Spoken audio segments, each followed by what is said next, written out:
নমস্কার বন্ধুরা, সুস্মিতার রান্নাঘর স্লাইস অফ লাইফে আরও একবার আপনাদের সকলকে স্বাগত জানাই। চটজলদি তৈরি করে নেবার মতন আরও একটা হেলদি টেস্টি ওয়ান পট মিল রেসিপি নিয়ে হাজির হয়েছি আজকের পর্বে। বাচ্চাদের টিফিন হোক বা অফিসের লাঞ্চে আপনারা এটা প্যাক করে দিতে পারেন। দেখবেন বাচ্চা থেকে বড় সকলেই পছন্দ করবে, কারণ এটা অনেক মজার খেতে হয়। দেখুন কতটা ঝরঝরে তৈরি হয়েছে।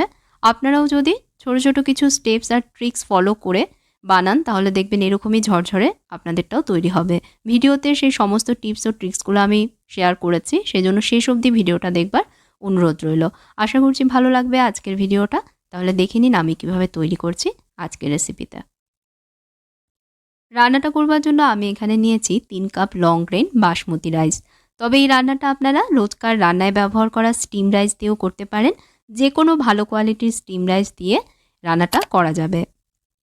চাল ধুয়ে নেব, বাটিতে জল ঢেলে দিয়ে চাল ধুয়ে নিচ্ছি। জল পরিষ্কার না হওয়া অবধি জল পাল্টে এভাবে কয়েকবার ধুয়ে নেব, যাতে এর মধ্যে অতিরিক্ত স্টার্চ না থাকে। স্টার্চ থেকে গেলে ভাত ঝরঝরে হবে না, সেজন্য জল পরিষ্কার না হওয়া অবধি চাল ভালোভাবে ধুয়ে নেবেন।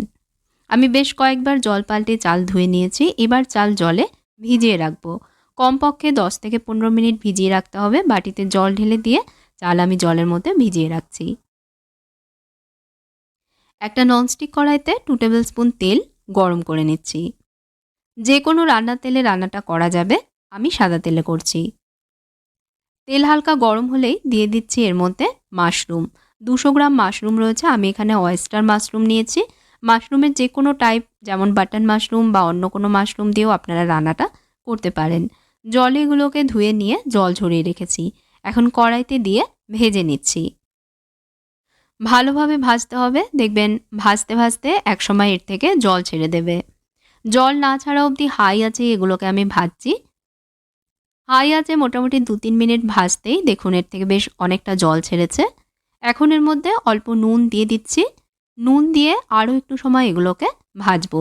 জল শুকিয়ে না যাওয়া অবধি ভাজতে হবে।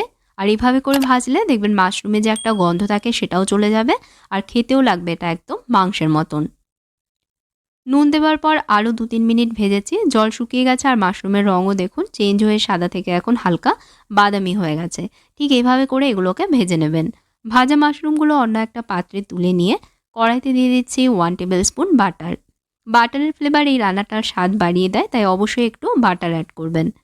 বাটার গলে গেলে কড়াইতে দিয়ে দিচ্ছি 2 টেবিল স্পুন রসুন কুচি। একদম মিহি করে আমি রসুন কুচিয়ে নিয়েছি।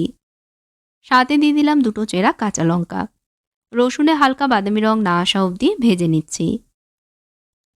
রসুনে হালকা বাদামি রং চলে আসলেই দিয়ে দিচ্ছি এর মধ্যে পেঁয়াজ কুচি। ছোট একটা পেঁয়াজ মিহি করে আমি কুচিয়ে নিয়েছি। পেঁয়াজ নরম না হওয়া অবধি ভেজে নিচ্ছি।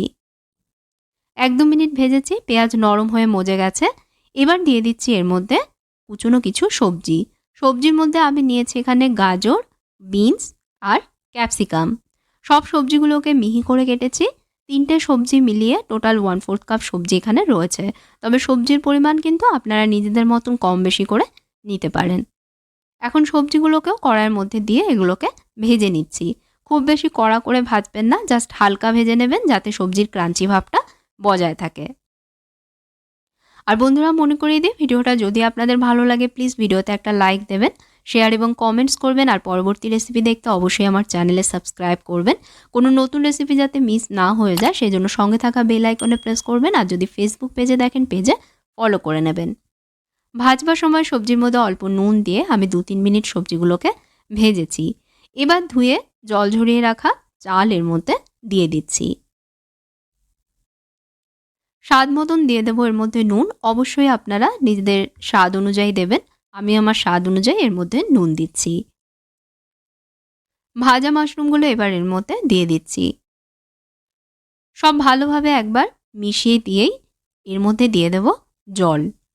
অবশ্যই গরম জলের ব্যবহার করবেন বন্ধুরা। আমি আগে থেকেই গরম জল বানিয়ে রেখেছি। এর মধ্যে গরম জল এবার দিয়ে দিচ্ছি। জলের পরিমাণ ঠিক রাখতে হবে, আর যেই কাপে চাল মেপে নেবেন ঠিক সেই কাপে মেপেই জল দেবেন। যতটা চাল নেবেন তার ডবল পরিমাণ জল দিতে হবে। আমি এখানে টোটাল 3 কাপ চাল নিয়েছি, সেই জন্য এর মধ্যে দিয়ে দিচ্ছি টোটাল 6 কাপ জল। ভাত যাতে ঝরঝরে আর ফ্লেভারফুল হয় সেই জন্য দিয়ে দিচ্ছি এর মধ্যে গোটা একটা পাতিলেবুর রস। পাতিলেবু না থাকলে সেক্ষেত্রে আপনারা ভিনিগারও ব্যবহার করতে পারেন। আবারও সব হালকা হাতে মিশিয়ে দিয়ে এটা ফুটতে দেব। প্রথমে হাই আছে 5 মিনিট ফুটিয়ে নেব। আর এই সময় কড়াইতে ঢাকনা দেব না, ঢাকনা ছাড়াই 5 মিনিট হাই আছে এটাকে ফোটাবো। হাই আছে 5 মিনিট ফুটিয়েছি। এবার হাতা দিয়ে হালকা হাতে সব আবারও একটু মিশিয়ে দিচ্ছি। মিশিয়ে দিয়ে কড়াই ঢেকে দেব। আর এই সময় গ্যাসের আঁচ একদম কমে করে দেব। কম আছে এবার রান্না করব চাল পুরোপুরি সেদ্ধ না হওয়া অবধি। প্রায় 7-8 মিনিট এভাবে আমি রান্না করেছি। 90% দেখুন কুক হয়ে গেছে। হালকা হাতে সব আবারও একটু মিশিয়ে দিচ্ছি। মিশিয়ে দিয়ে এর মধ্যে দিয়ে দেব গোলমরিচ গুঁড়ো। 1/2 টিস্পুন গোলমরিচ গুঁড়ো আমি এর মধ্যে দিয়ে দিচ্ছি।